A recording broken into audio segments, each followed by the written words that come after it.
అందరికీ నమస్తే, welcome to జిన్యూస్ global. నేను మీ గణేష్. తెలంగాణ రాష్ట్ర ప్రభుత్వం రైతులకు గుడ్ న్యూస్ చెప్పింది. రెండో విడత రైతు భరోసాకు సంబంధించిన అమౌంట్ ప్రభుత్వం రెడీ చేస్తూ ఉన్నది. రైతు భరోసా ఇవ్వడానికి కూడా ట్రై చేస్తూ ఉన్నది. రెండో విడత రైతు భరోసా అంటూ వార్త దిశ రాసిండు. నిధుల జమకు ముహూర్తం ఖరారు. 2650 కోట్లు ప్రభుత్వం రెడీ చేస్తుందట. పోయిన నెల 22 తారీఖు రోజు ఎకరం వరకు రైతు భరోసా ఇచ్చిరు. ఇప్పుడు రెండో విడతలో 2 ఎకరాల నుంచి మొదలు పెడితే 5 ఎకరాల వరకు రైతు భరోసా ఇవ్వడానికి 2650 కోట్లు ప్రభుత్వం రెడీ చేస్తుందట. జీతాలు, కాంట్రాక్ట్ బిల్లులు, ఇతర ఖర్చులన్నీ పోను ప్రభుత్వంలో ఎంత అమౌంట్ ఉన్నదో చూసి మిగతా అమౌంట్ సమకూర్చడానికి ట్రై చేయండి అని చెప్పి రేవంత్ రెడ్డి ఆర్థిక శాఖకు చెప్పిండట.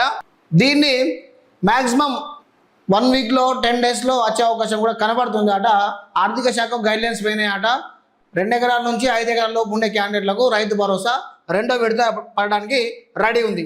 రెండో విడత రైతు భరోసా నిధులు రైతు ఖాతాల్లో జమ చేయాలని ప్రభుత్వం భావిస్తున్నది.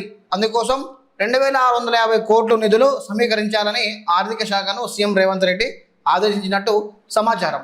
దీంతో జీతాలు, అప్పులు, కిస్తీలు చెల్లించిన తర్వాత రైతు భరోసాకు కావాల్సిన నిధులను సేకరించి ఆ పనిలో అధికారులు నిమగ్నమయ్యారని తెలిసింది. మొత్తం 3 విడతల్లో యాసంగి రైతు భరోసా నిధులు వేయాలని చెప్పి చేస్తూ ఉందట. మొదటి విడతలు ఏమేసిరు? మొదటి విడతలు కేవలం ఎకరం వరకే వేసిరు. ఇప్పుడు రెండో విడతల 2 నుంచి 5 ఎకరాల వరకు అనమాట. తర్వాత మూడో విడతల 5 నుంచి 10-15 ఎట్లా ఇస్తారో దాని మీద ప్రభుత్వం కసరత్తు చేస్తుంది అనమాట. ఇప్పుడు జరిగేది మాత్రం కేవలం 2 నుంచి 5 ఎకరాల లోపు ఉన్న వాళ్ళకు రైతు భరోసా పడుతుంది. ఛానల్ చూస్తున్న ప్రతి ఒక్కరూ సబ్స్క్రైబ్ చేయండి. అదేవిధంగా ఒక లైక్ చేసే ప్రయత్నం అయితే చేయండి. ప్రభుత్వం జమ చేయాలని ప్రభుత్వం నిర్ణయించింది. మొదటి విడతలో భాగంగా మార్చి 22 ఎకరం వరకు 3590 కోట్లు 70 లక్షల మంది రైతులకు అకౌంట్లో జమ చేసింది. రెండో విడత నిధులు ఈ నెల 2వ వారంలో జమ చేసేందుకు కసరత్తు చేస్తున్నది. ఈసారి ఎకరం కన్నా ఎక్కువ భూమి ఉన్న రైతులకు నిధులు జమ అవుతాయి. దాదాపు 5 ఎకరాల విస్తీర్ణం వరకు రెండో దఫాలో నిధులు ఇచ్చేందుకు ప్రభుత్వం ప్లాన్ చేసినట్టు తెలిసింది. ఆ పైన భూమి ఉన్న రైతులకు కావాల్సిన నిధులు ఈ నెల చివరిన చెల్లించాలని భావిస్తుంది. ప్రతి సీజన్లో ఎకరాకు 6000 చొప్పున పంట సాగు రైతులకు ప్రభుత్వం ఆర్థిక సాయం చేస్తున్నది.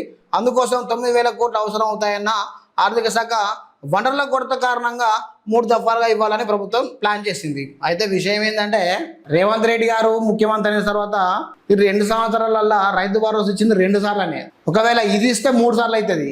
ఇంట్లో ఇంకొక 2 సార్లు ఎగగొట్టినట్టే. వర్షాకాలంలో 2 పోయినట్టే. ఎండాకాలంలో ఎకరం కేసిండు. ఇప్పుడు ఈ వారం రోజులలో 2 ఎకరాల నుంచి 5 ఎకరాల వాళ్ళకి వేస్తాడట.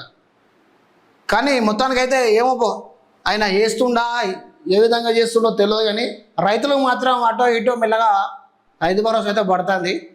ఈ ప్రతిపక్షాలు, రైతులు, ప్రజా సంఘాలు వీళ్ళు చేసిన ధర్నాలు అయితే ఫలించుతాయి. రైతులకు మాత్రం రైతు భరోసా అయితే పడుతుంది.